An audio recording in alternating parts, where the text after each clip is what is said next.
So this time I'm going to be talking about different levels of self and ego and the whole sort of spiritual journey of diving into self and what is the self, that sort of question, which comes up again and again and again. It's almost fundamental to most spiritual traditions in one way or another, that whole question of who am I? And that question was actually something put forward by Ramana Maharshi, whatever it was, 100 years or so ago. That was his main teaching, was who am I? To explore that question.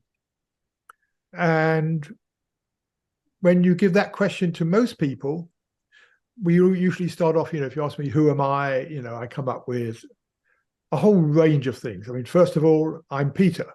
That's my name. I'm Peter. I write, I give talks, I'm British, I'm male, I have studied various subjects, whatever. We can go on and on and on and on, start getting into how I see myself. I like to think I have a sense of humor. Maybe someone thinks I don't, so I then maybe get a bit insulted by that, whatever. But these are all the things we identify with in life. And this is how we present ourselves to the world, and also how other people see us, how we like to be seen, and the roles we play. And as I say, you can go on forever with this question. In fact, there used to be, I think it may still be running, something called the Enlightenment Intensive, where people were just, they sit down for a weekend and just sit in pairs and keep asking this question.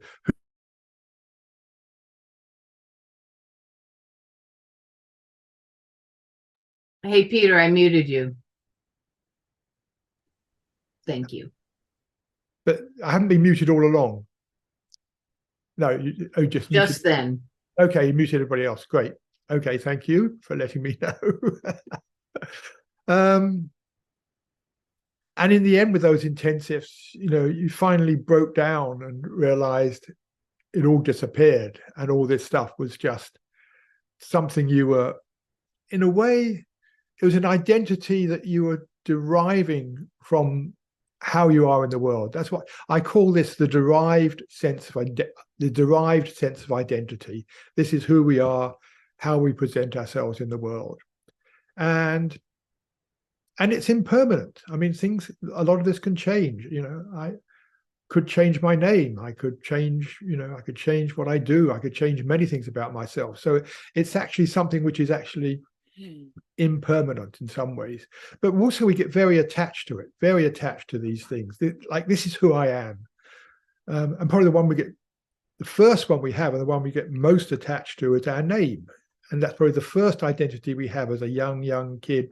I learn I am Peter, and then I learn I am a boy or whatever. But it's interesting how attached we get to our name, how important that is. I mean, I have a complaint, which I think many of you have.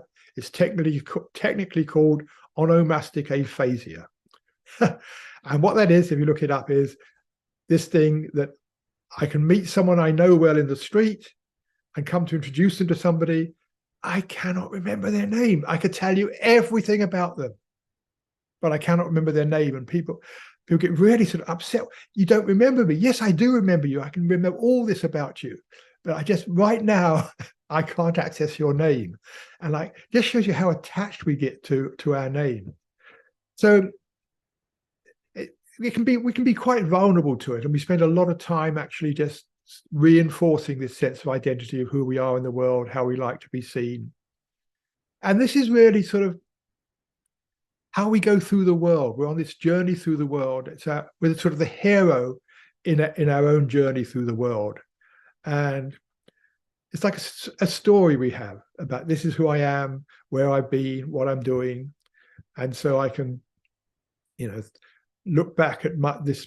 It's like reading a book. I can look back at this book of my life, and lots of the early chapters I've forgotten, don't remember much, or I might have constructed things that are not true. And then I can look forward, where's the book going? And so I am the hero of this journey. And I get very identified, as we do if you're reading a book. I get very identified with the hero. And that's what happens when you read a book. You get really sort of identified with the hero. You feel for the hero and what they're doing, etc. And then you can step back and say, I'm just the reader of the book. And you can step back from being involved in the book and just step back and say, oh, I am the reader. I've been the one who's been caught up identifying with the hero in the book. And that's what we can do in life a bit, is we can step back and say, okay, but who am I? What is the I that is underneath this, the hero in the book? And that's something, I mean, it goes, David Hume, the Scottish philosopher, asked that question a couple of 100 years ago and pointed out that when he looks inside, who am I really? He couldn't find anything. There was no entity. We tend to think there's this separate entity in here called me, that I am some entity, some being called me. All he found was thoughts, stories, emotions, various things, ideas that were going through his mind. He couldn't find an actual entity that was him. And this is something that I think many of us have looked at or explored in some way or another. And it's a bit like, I think, the derived identity is clothes we dress ourselves up in. These are all the clothes we present to the world. But there's nothing underneath it. That's what's so strange. It's almost the opposite to the emperor having no clothes. In this case, there's lots of clothes, but when you look, there's no sort of emperor sitting underneath it all. So that's one sense of identity. This sense of identity we derive from our interaction with the world, who we are, how we're seen, and it's how we see ourselves. But there's no actual self behind that. And then there's another sense of identity, which again comes from the body, how we are, how this body is. The first one, the derived sense, is basically how this body is seen in the world. But the other one is to do with what we'd like to see happen in the world. And I call this the ego. It's not the ego so much as I call it the ego mind. It's a way of thinking. It's a mode of thinking that we get caught up in. And this mode of thinking really says, in order for me, this body, to feel safe, secure, to have its needs met, I need to have certain things happen or stop other things happening. And so we get involved in a lot of thinking, and it's nearly always about the past or the future, mainly about the future of what we would like to happen, what we'd like to see in the world. And this occupies a lot of our thinking. In fact, I mean, what we're doing in meditation, when the sort of meditation that I lead and which I'll be leading in a little bit, what we notice in meditation, those thoughts that come in that take us away from the present, and we go off into the future or whatever. All these thoughts are really about what we'd like to do in the world, how we'd like the world to be, how we'd like the leader of our country to be, maybe, whatever. It's all thoughts about how the world should be. And these are the thoughts we get caught in. And it could be memories as well, not just the future. It could be, oh, I really screwed up yesterday, or that was really exciting yesterday. We can get involved in those sorts of stories as well. And, or, things like, oh, I've got this meeting tomorrow. What should I say? How should I respond to this person? We start getting to those sorts of thoughts, imagining situations. And this is what I call the ego mind. It's a way of thinking, a mode of thinking we get caught in, which is looking at how do we best respond to the world, how we like the world to be. And again, when you look at it, you think that there's a really strong sense of I in this. I mean, I noticed this a couple of weeks back. I do a little exercise program in the morning, most mornings, to be honest. And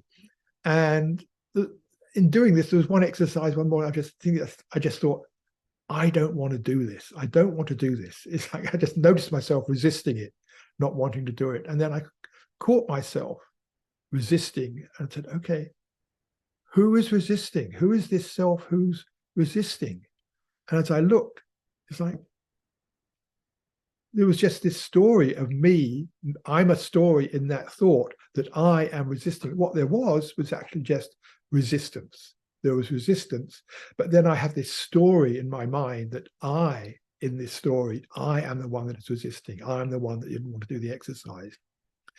And this has become recently a really good practice for me. And I'm suggesting it, not that I think you should necessarily do it, but just think I've been doing it. It might be something that interests you.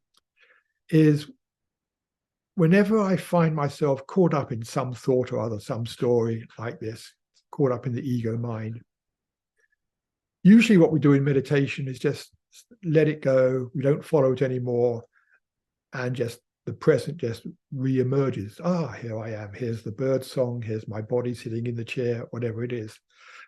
But I've been sort of slowing it down a little, noticing the story, and then noticing in that story, there's a sense of I.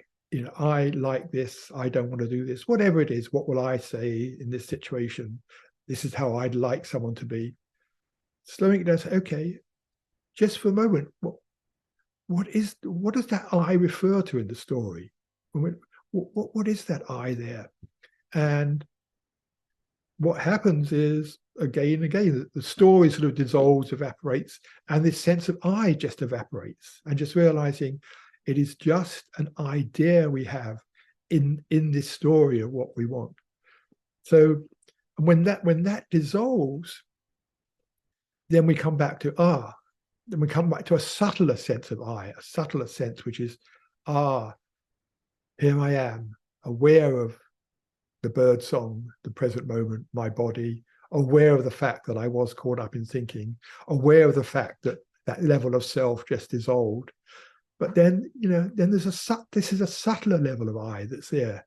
It's like, this is the I that is, in a way, the observer of my experience. And so we can, what is that? What is that sense of self? We're just sort of going deeper and deeper into what's there. And this is something, when you look at this, this sense of, being the observer, the experiencer, is something that in a way is always there in the background, and has probably been the same for all our lives. I mean, if I look back, this sense of, who I am as the being that is observing this life is very much the same, probably identical to what it was when I was 10 years old or 20 years old or yesterday. It's always that same sense, and it's that sense of I am. Not that we can say, it's not that I am something or other, this is my role in the world, or this is what I want or do, but it comes back to a deeper sense of, just a sense of I am. And so then the question delves into, what do we mean by that I am? Is that it's a very, very familiar feeling. It's like we know it so well. And this is something that's a more permanent sense of self than the other ones I've been talking about. But it doesn't change, this one. It's always basically the same, but there's no words we can put to it. It's not like I am something else. It's just this sense of I am. Or even that's not quite correct, because as soon as you say I am, that I crept in again. The way I like to phrase it sometimes is there was just amming. It's like the first person of the verb to be. The verb to be is being, and the first person of that I like to think is amming. There is am. Amming is the first person of being. And what is that? What is that quality? And there again, we can sort of dive into that. what does that refer to? When we just say I am, what does that refer to? What is there? And that's something which you can't give any answers to. It's much more personal exploration. It's like an inquiry to just continue through your life and just like continue to reflect. What does it refer to? When I say I am, what is that actually referring to in experience? What is the I? In fact, coming back to Ramana's question of who am I, it's a misleading question, because the word who immediately takes us into some sort of personality. The question is better, I think, is what am I, or what is the I? What does the word I refer to? And as I say, that can just be an ongoing exploration, I think, for anyone. Just looking inside and continue saying, what is it? What in my experience does that refer to? And that's when we really start getting down to the essence of our being, to the essence of self. So that's a sort of a brief summary of how I am looking at it these days. These sort of different levels of self, from the sort of, there's the personal self, the derived self, who I am in the world, and then sort of seeing through that. And then there's a self more as an agent, as someone who's doing something, wants to change the world. There's that sort of doer, the actor in the world. And coming back to the sense of self, that I, the one that is aware of the world. And coming back to, behind that is just this sense of being,